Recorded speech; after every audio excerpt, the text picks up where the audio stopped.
I have rebuilt engines with my own hands, torn out floors, replaced roofs, fixed things people thought were beyond repair. But I never expected the next thing to be replaced would be a part of me. My hip. The doctor, Dr. Harris, mid-40s, calm in that unsettling way surgeons often are, told me it was routine. He said it like someone describing a tire change. Nothing to worry about, Mr. Bennett. That's what they always say, when it's not their body on the table. I nodded. I've been nodding my whole life. It's a skill. A useless one. Welcome to a story I didn't plan to tell, but one you need to hear. Sit tight, because this doesn't go where you think it will. My name is Thomas Bennett. I'm 78 years old. 42 of those years, I worked as a structural engineer. I understand pressure. Wait. Limits. I know exactly how much strain something can, before it breaks. What I didn't realize was that one day I'd be calculating that same pressure on my own family. I gave my 3 children 6 weeks' notice before the surgery. 6 weeks. Not 6 days. Not 6 hours. 42 full days. 42 chances to show up. Keep that number in your mind. Because I did. Every single day of it. My oldest son, Daniel, he's 50, called me one evening. I could hear the TV in the background. Some game. And the way his attention drifted told me he was doing something else too. Probably scrolling. Don't worry, Dad. We'll be there. That word carries weight. Then, without missing a beat, he asked something interesting. Hey, by the way, have you had your house evaluated recently? Just curiosity, he said. Just conversation. Of course. My daughter, Lisa, sent a voice message. 4 minutes long.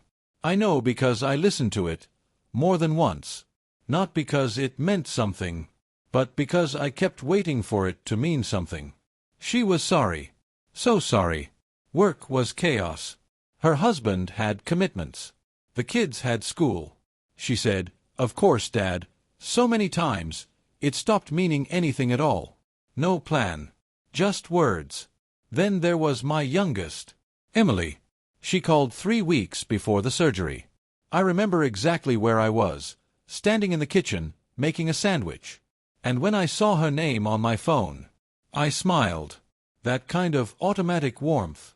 The kind you don't question, even when it's been disappointed before. She asked how I felt. Nervous, I said. But ready. There was a pause. A familiar one. And then she said, "Dad, I'm kind of short on rent this month. Can you help me out?" She's 31. I said yes.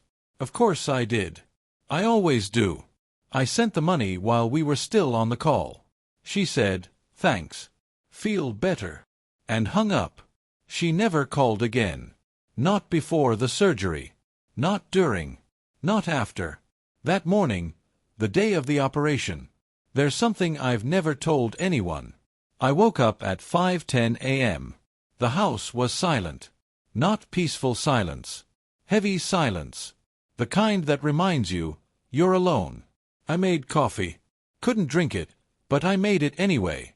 Sat by the window and watched the sun rise. And I had a thought. A simple one. But it stayed with me. If something goes wrong today, the last thing my daughter said to me was asking for money. I sat with that for a while.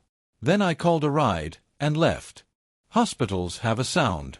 If you've ever been in one long enough, you know it. Machines. Footsteps.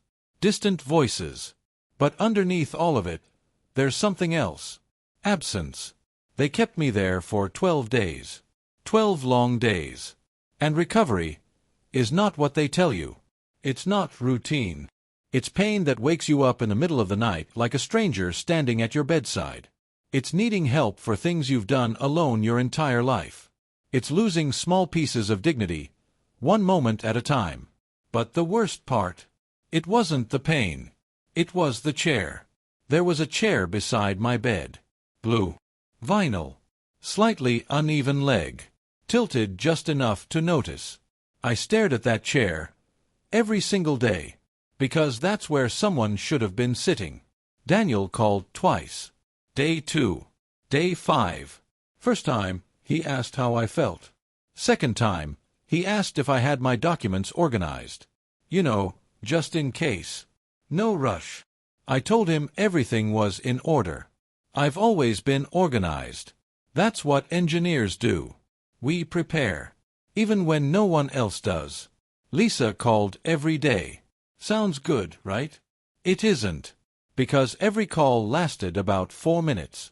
And every minute was another excuse. Traffic, work, kids.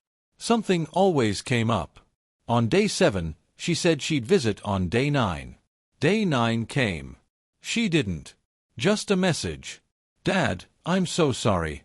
Something happened. I'll explain later. I read it. Set the phone down. And looked at that chair. Something shifted in me that day. Not loudly. Not dramatically. No anger. No tears. Just movement. The kind you don't notice at first. Like a foundation, quietly cracking. Emily. She disappeared. Completely. Not a call. Not a message. Nothing. On day 8, a nurse came in, Martha. Mid-50s. Sharp eyes. Kind voice. She checked my vitals, then glanced at the empty chair. Then at me. Do you have family? She asked gently. I smiled. Yes. She nodded slowly, like she understood something I didn't say. Before leaving, she squeezed my hand. Call if you need anything. That small gesture meant more than anything my children had done. I was discharged on day 12. They wheeled me out. Hospital policy. I ordered a ride. The driver made small talk. I answered politely. And 20 minutes later, I was home. I stood at my front door for a moment. Not because I couldn't open it, but because something felt different. When I stepped inside, everything was exactly as I left it. And that's when it hit me. Not one person had come. Not to check the house. Not to collect the mail. Not even to exist in the space where I lived. Nothing had changed. Because no one showed up. I moved slowly through the kitchen. Put water on. Looked out the window. Everything was still there. The yard. The trees. The bench I built years ago. Unchanged. Unmoved. Unvisited. And suddenly, that empty hospital chair didn't feel like a moment anymore. It felt like a message. I made tea. Sat in my chair. And thought about everything. About love. About effort. About silence. Then I picked up my phone. Not to call my children. No. I called someone else. Someone who understood structure. Someone who understood decisions. My lawyer, I said when he answered. I need to make some changes. And that was the moment everything truly began. Engineers don't react. We respond. There's a difference. Reaction is loud. Immediate. Emotional. Response is quiet. Measured. Permanent. And I had already chosen mine. My attorney, Richard Hale, had handled my affairs for nearly 3 decades. He listened to everything I said without interrupting. That alone told me he understood the weight of it. When I finished, there was a pause on the line. Then he asked one question. Are you sure? I didn't hesitate. I was sure on day 8. He didn't argue. Didn't try to soften it. Just said, I'll prepare everything. 6 weeks after I returned home, I invited my children to dinner. All 3 of them. Same house. Same table. Same father. Different man. I want to be clear about something. This wasn't a trap. Not exactly. I wasn't trying to trick them. I was giving them something far more powerful. A chance to reveal themselves. And this time, I would pay attention. I cooked. Not because I had to, but because I wanted everything to feel normal. Familiar. I made cornbread from scratch, the way their mother used to. Set the table properly. Even played soft music in the background. From the outside, it looked like a warm reunion. Daniel arrived first. Of course he did. He always understood the importance of appearances. He walked in with a bottle of wine that looked expensive enough to matter, but not enough to mean anything. He hugged me, held it just a little longer than usual. Then his eyes started moving. Around the house. The walls. The shelves. The structure. Evaluating. Calculating. Place looks great, Dad. It hasn't changed, I said. He smiled, but his eyes kept working. Lisa came next. A little late. Carrying a store-bought dessert. The kind you bring when you know you owe more, but hope this covers it. She hugged me tightly. Too tightly. Relief. That's what I felt from her. Relief that I was standing. That I was okay. That she hadn't missed something final. Then she started talking. Explaining. Excuses wrapped in emotion. Stories that stretched thin under their own weight. I listened. Quietly. Filed every word. I felt terrible, Dad. People who feel terrible usually act. They don't just explain. Emily arrived last. 34 minutes late. No apology. Just that same expression she's worn for years. Like she's somewhere she doesn't really want to be. She kissed my cheek. Sat down. Picked up her fork. "What's for dinner?" That's all she said. No mention of the surgery. No mention of the money. Nothing. We ate. We talked. We played our roles. A family, performing itself. But I was watching. Really watching. The way Daniel glanced at the house when he thought I wasn't looking. The way Lisa laughed just a little too quickly. The way Emily checked her phone between bites. Then, halfway through the meal, I set my fork down. "I've been thinking lately," I said. That was all it took. The air changed. Subtle, but real.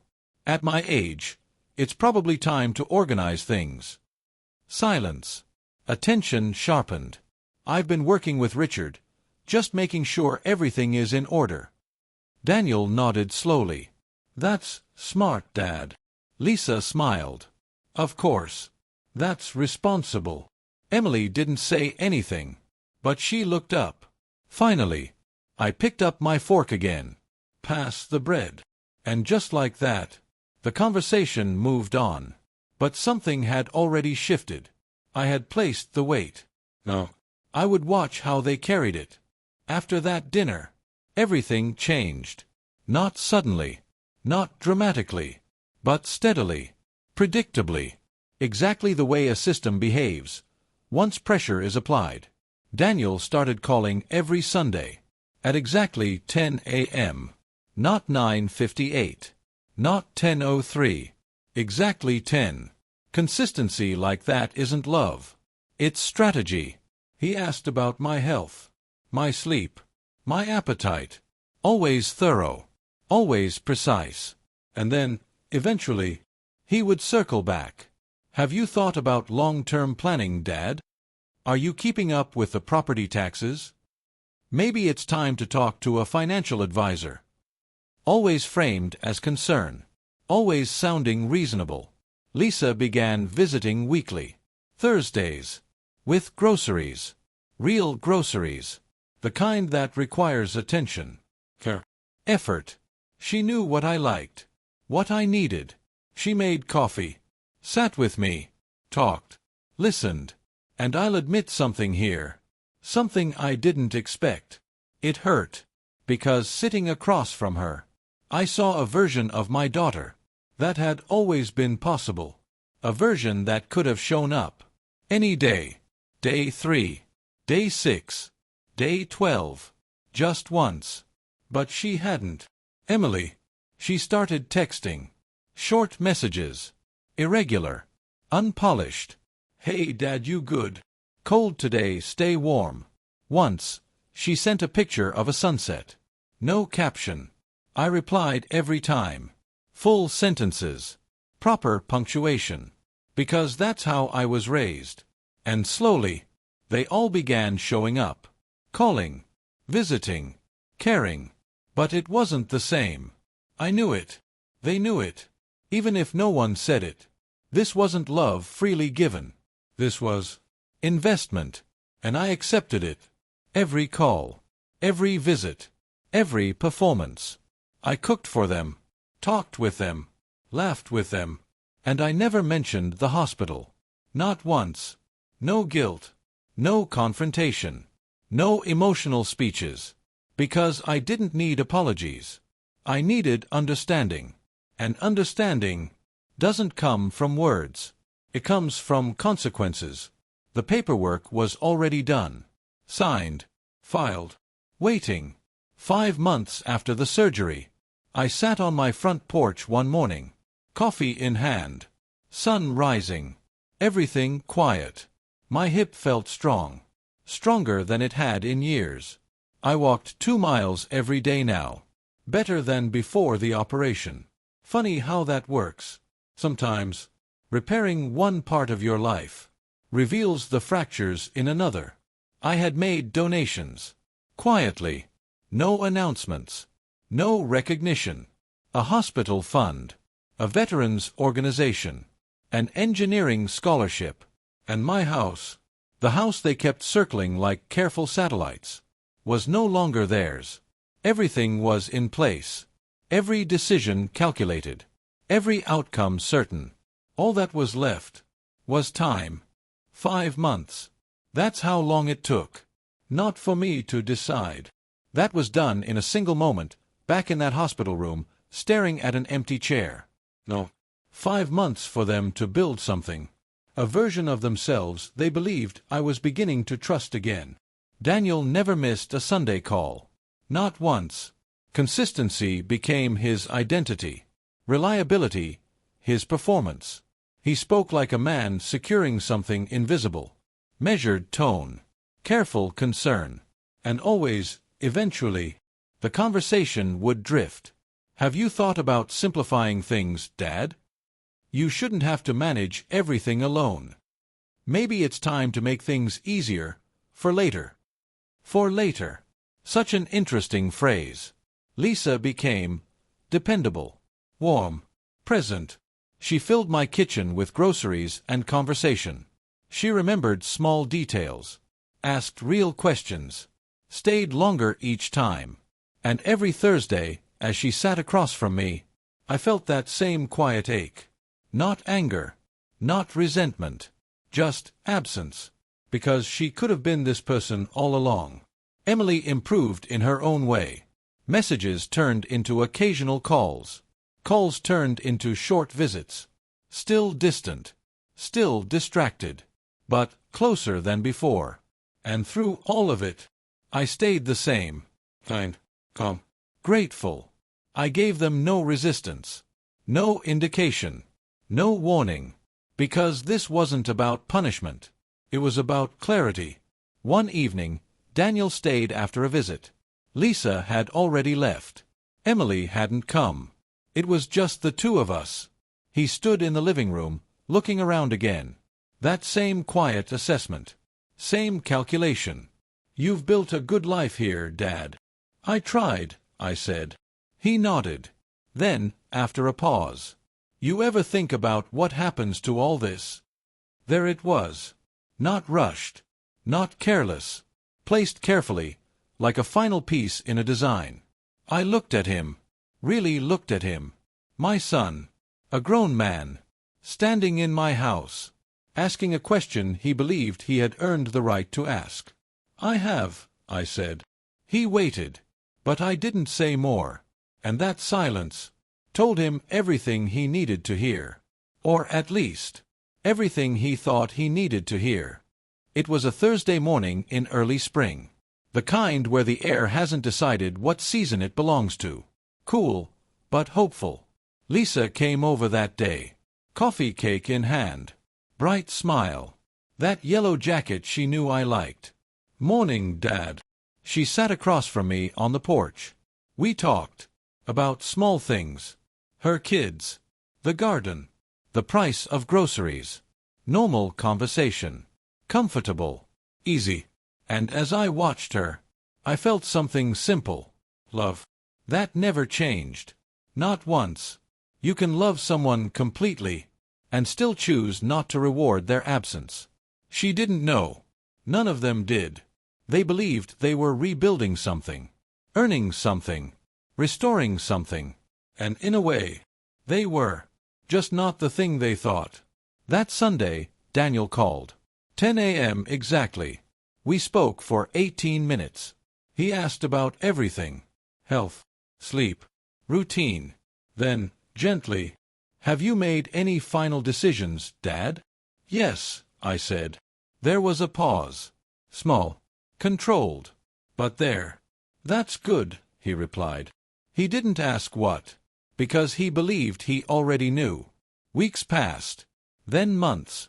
Everything remained steady, predictable, structured, exactly the way I designed it.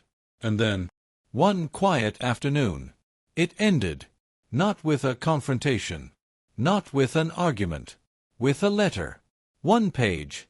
Handwritten. Clean. Precise. The kind of writing you develop after decades of drafting lines that must be understood without question. It was addressed to all three of them. To be opened later. It said this: "By the time you read this, you may have questions. I will answer the only one that matters. I was in the hospital for 12 days. You knew 6 weeks in advance. That is not a detail. That is the reason. I do not write this in anger. I write it because I believe in clarity. In my profession, we call it structural truth. In a family, it may go by another name. The house was built carefully, maintained with intention. I hope it serves a purpose. I love you." That never changed, Dad. There were no accusations, no emotional language, no bitterness, just facts. Because facts don't argue. By the time they read that letter, everything would already be done. The house sold, the money distributed, the names removed. Not out of revenge, but out of recognition. Because in the end, I didn't measure their words, or their promises.